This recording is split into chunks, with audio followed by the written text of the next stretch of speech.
Shannon, there's another new report this morning saying the Obama White House may be driving a lot of the news on Russia. New York Times, long report this morning in the final days of the Obama term, saying that officials scramble to leave a trail for investigators that relate to Russian hacking. Now, why would that be? Rich Lowry, editor of National Review and a Fox News contributor, with me now to examine this. And good morning to you.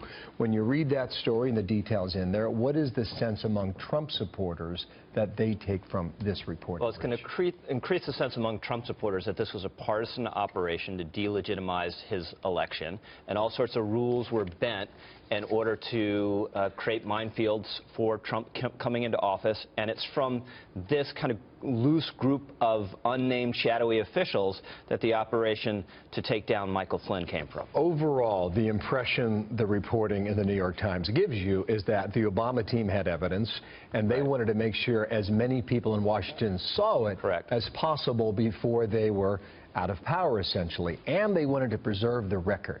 Now, why would that be? So the Obama folks will tell you we had a presidential candidate who won an election that the Russians had hacked and tried to influence, and was constantly denying that the Russians had done this, and was saying incredibly friendly things about Vladimir Putin. So they found all that very alarming, and they worried that information would be ignored or perhaps even destroyed. Now, to me, one takeaway I have from this is if all this intelligence was disseminated as widely as this story suggests, if there was really a smoking gun, and a smoking gun in this context is like direct coordination between Trump and his inner circle and Russian intelligence on the hacking, we would probably know about it. And what we have at the moment is a lot of smoke, but nothing that's that explosive. So we went back this morning, Rich, to find out when President Obama talked about either the Russian hacking or the implication that Trump campaign officials were involved with the Russians.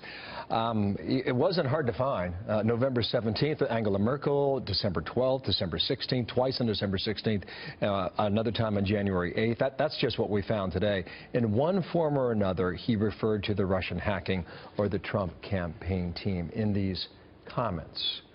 So you get the idea that they were trying to plant this seed. Right. Now, can you prove that, or is that just the suggestion that comes Well, we can all this? agree that that's the fact pattern.